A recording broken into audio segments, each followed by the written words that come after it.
Hello, crypto boys and ghouls, and welcome back to the channel, Tales from the Cryptomancer, where we feature content on play-to-earn games on the blockchain, such as Splinterlands. And in today's video, I wanted to talk about Waka Spiritblade, his pricing announcement, and really kind of my thoughts on the price, the value, and where I'm looking at possibly making some hard decisions for Waka Spiritblade and what I'm looking to potentially do there. So let's start by just talking about the potential cost for Waka. Now Waka Spiritblade as a card is going to cost 5,000 SPS, and 5,000 SPS at 15 cents, which is the current price, is a $750 investment in SPS for the price of Waka. Now you also need 500 vouchers, and if you look at voucher pricing right now, voucher pricing on Hive Engine is $2.29. And if you were to purchase 500 vouchers, let's say you're able to get them all at that base price. Let's do the math. 500 times $2.29. You're looking at $1,145 in vouchers, plus the $750 in SPS cost. Your total cost for a Waka Spiritblade card, if you're able to get it, is almost $1,900. Right now it's $1,895. So is that a good deal or not? And let's go into the game and see what we can see here, historically speaking. If we are to look at promo summoners in the legendary category here, actually not even legendary, just any promo summoners, we can see that there's a total of 4 promo summoners in the history of Splinterland. You have Delwyn Dragonscale, which is a 5 mana cost plus 1 magic summoner on the dragon side. Now this summoner is not as good as probably Obsidian or Ulrich, given that it has the same abilities for a higher mana cost, but it is dragon, right? And if we look at the price here of a max level Delwyn Dragonscale, it's $1,350 on the market right now is what's currently available for sale. And that's obviously less than the cost of $1,900 for a Waka Spiritblade. What we also see here is that Delwyn has 41,948 cards in circulation, and that includes single BCXs and full maxed out copies of the card right here. So it's quite a large number of cards. Now for Waka Spiritblade, there's going to only ever be 1,000 copies of that card available, but all the copies are going to be max level. So some people would say, well, in reality, that's 11 cards times 1,000, so it's 11,000 circulation, which really isn't the case because there's never ever going to be a single BCX copy of Waka Spiritblade, and in reality, his circulation is going to be 1,000. That's just what you get. So the circulation here for Delwyn is basically 42x what's going to be the circulation for Waka Spiritblade. So it's not a good apples to apples comparison. Now, if we look at Nebseni, it's a 4 mana cost summoner here with +1 speed. Again, not as meta as Waka Spiritblade. Circulation here is 557, which is about 1/2 of what is going to be in circulation for Waka.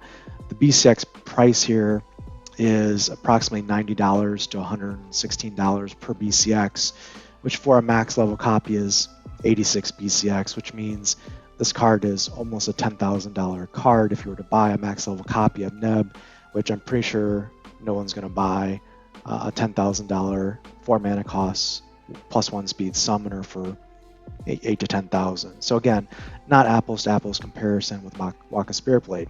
Now we look at Archmage Arius, a 5 mana cost summoner here, +1 melee, +1 archery, +1 magic damage. Definitely very meta here. There's only 87 Archmage Ariuses in circulation, and it takes 11 BCX to create a max level copy of him. And you can see here, there's only one on the market, and it is a for level 4 10 BCX copy for $25,000 essentially. So that is quite high cost. It's obviously more than a $1,900 Waka Spiritblade card cost. So that again, that is not an apples to apples comparison for Waka. Now if you look at Prince Julian here, a 2 mana, no ability summoner, circulation here 83, similar to Archmage Arius. A max level copy is 11 BCX. You can see here a level 4 10 BCX copy is selling for $18,000. Again, not an apples to apples comparison just based on the scarcity here, but you can see scarcity has a high price tag in Splinterlands. Now, let's expand the search here to try and find something comparable to try and understand what the value of a Waka Spiritblade Legendary Summoner would be after it's sold out on Splinterlands and on Wax. So if we look at, open it up to all Legendary Summoners, these are the Legendary Summoners that are available in the game. And I would go so far as to say that the Waka Spiritblade card, from a meta perspective, could be as meta as Jotun or Scarred Llama Mage or Byzantine Kitty. And let's take a look at those particular card details. Now, Jotun has a circulation of 1,911 cards. Some of those are going to be 1 BCX versions like the one I have here. Others will be multi-level versions. And you see here that Jotun requires 11 BCX to max out. Now, a max level Jotun is selling for $5,290. It has a similar circulation, if not maybe a little bit more. You could argue the fact that Jotun has a little bit more, but maybe a price could be $5,300 valuation for Waka in the future, or it could be more along the lines of Llama here, in which case Llama has 1,790 cards in circulation, and a max level copy is selling for $3,800. So if we look at the price potential for Llama to Jotun between 3,800 and 5,300, could be a future price point for the Waka Spiritblade Legendary. Another way to potentially look at the value of Waka Spiritblade is to look at the dice summoners, which are 3-cost summoners, and there are a couple of them that have probably similar meta value that affect their whole team. One is Mylar Crowling, another being Lorna Shine. Those are probably the two most similar dice cards at 3-cost mana.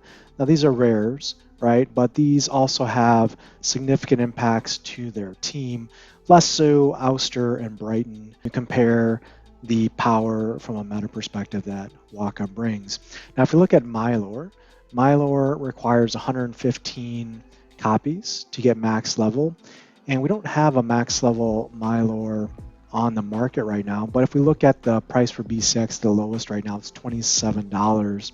So if we were to take 115 BCX times $27, we see that price around $3,105. Again, kind of in the range of Scarred Llama Mage as well. Then if we look at Lorna Shine as an alternative for valuation purposes, she also requires 115 copies. Her price per BCX is a little bit lower. It's at $12. Again, there's not a max copy of her right now, but let's just say 115 times 12, you're getting $1,380, and that's about the price. I mean, it's a little less than what you're paying for Waka right out of the gate, but again, it gives you some comparable option there. The one other thing to note is when you look at the summoners on the death side, if you look at all the summoners from death, they're all, with the exception of Ouster, right? They're all debuff summoners for the most part. You know, Mimosa being one that might also be considered an exception. But you've got Zintar with -1 melee, Contessa -1 archery. You have Thaddeus Brood -1 magic, -1 health. Got Cryptmancer, -1 melee, -1 speed, -1 health, Mimosa, -1 archery, but also giving Void and Affliction. But for the most part, all of these Death Summoners, historically speaking, have all been defensive summoners. So these are, from a meta perspective, Waka brings something new to Death in that he's giving offensive capabilities in the meta to Death, which is something they've never had. Similar, like they don't have healers, right? So, this is definitely new and different, and there's definitely value in that from a meta proposition. Now, if we look at the costs here, again, for me personally, I'm having to weigh whether I want to pursue the Waka Spiritblade card. It would take, for me, a bit of a stretch to make that a reality. I understand that for some it's not even an option, but I'm looking at it to say, it would take, for me, certainly 5,000 SPS, right? I mean, that's 5,000 SPS at 15 cents is $750 there. And then from a voucher perspective, 500 vouchers at, let's say, $229, it's $1,145. For me, I would look to have to probably purchase those vouchers using SPS. And that's a little bit of a challenge because $1,145 at the current valuation of SPS is going to cost 7,633 SPS to basically exchange SPS for vouchers to be able to get Waka Spiritblade. Now, if you add that to the 5,000 SPS requirement, it's basically costing 12,633 SPS to get a Waka Spiritblade. Now, when I do those calculations, for me, I believe that SPS in the near to midterm, so let's say before the end of December 2022, can definitely be in the range of 80 cents to $1.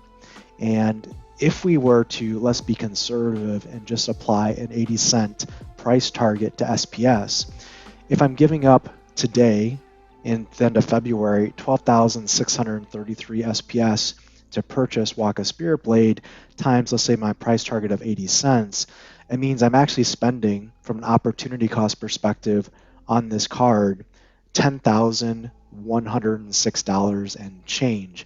And that's a very expensive summoner if I believe SPS could be 80 cents at the end of this year. So it's interesting here because if we look at the valuations, we compare Jotun and Scarred Llama as a possible range for a Waka Spiritblade valuation.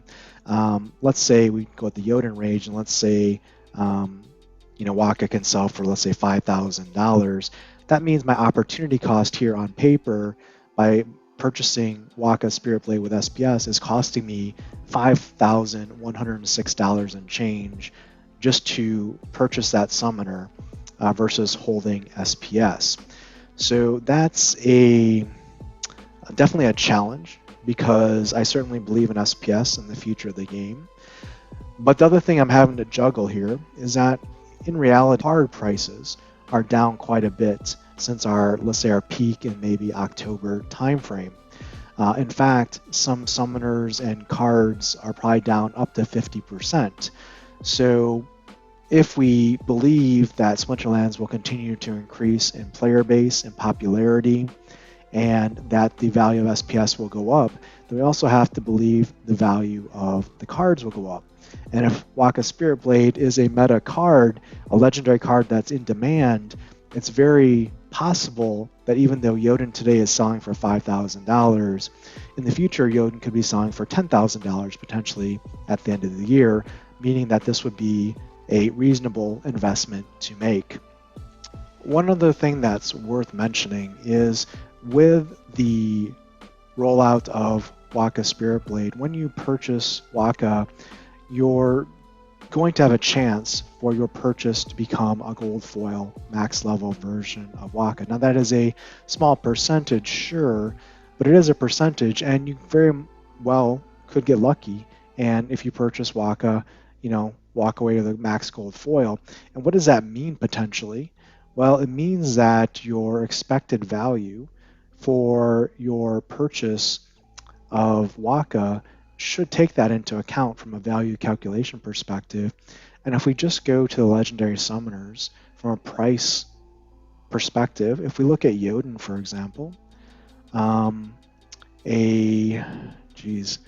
max level is 4 BCX. All we have is a level 3 on the market, not even max level, and that's selling for $16,000. If we look at Scar Llama Mage, max level here, well, the closest thing we have is level 2 at $3,000. But let's say it's selling for, I guess $3,000 a BCX, so that's a $12,000 valuation on Scarred Llama Mage. And then even if we go into the Dice Summoners, if we look at Mylor here, max level Mylor in gold is 22 BCX, and these are selling for 251. So 251 times was 22.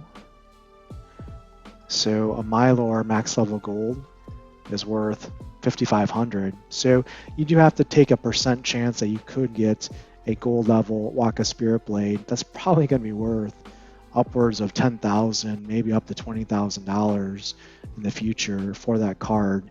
So that also adds some value to the proposition to try and get a Waka Spiritblade. The one thing I will close with is I know there's been some comments in the community and talking about Waka Spiritblade and how this is a whale card, and it's not fair and it's not good for the game, and it's created some level of angst maybe among the common player base, which makes up, let's say, 99% of the players, right? So what I would say here is two points to consider. One is that any additional eyes on Splinterlands from a game perspective that is brought about through this promotion is a good thing for the average Splinterlands player and Splinterlands as a game itself. And in reality, the cost of this promotion to the Splinterlands team itself is probably quite low. It's just essentially development resources to create the card and roll it out.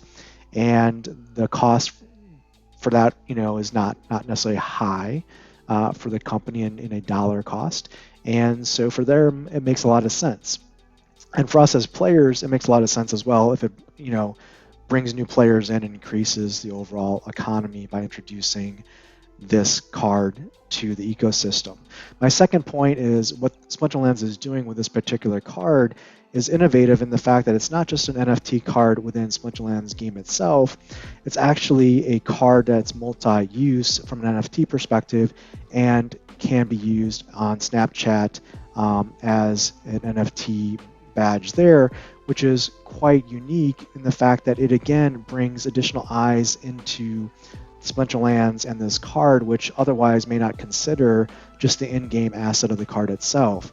By having asset value in the traditional NFT art sense and social flex status sense, for example, that provides additional value to this card and this rollout. My third point here is that for Splinterlands players, if you stake SPS, you're getting vouchers. And with the announcement of the Waka Spiritblade promo card, the voucher price has gone from a floor of about $1 and change now to $2 and change. So it's doubled since the announcement. And in fact, at the time of the announcement, maybe an hour or two after the Waka Spiritblade cost announcement, the voucher cost actually was over $3, actually tripling the value of vouchers. Now, before you give Aggroed and the Splinter team a lot of hate and angst, realize that by driving value to the vouchers, right, that is driving value to us as Splinterlands players, because we are the recipients of vouchers by staking SPS, and we're getting those vouchers for staking SPS essentially for free. So again, by them focusing value on vouchers here, it again adds value to players. Whether you buy Waka Spiritblade or you just sell the vouchers for the increased value, you as a Splinterlands player could potentially be getting value back here just from the announcement of this promotional card. So that's my take on the Waka Spiritblade card pricing, its potential valuation, and some of my questions on what I might want to do and how I'm going through the thought process. I don't know which way I'm going to go. I have about a week to figure it out. What are your thoughts? Leave them in the comments below. Let me know how you're approaching this opportunity or event. And until next time, keep stacking those stats.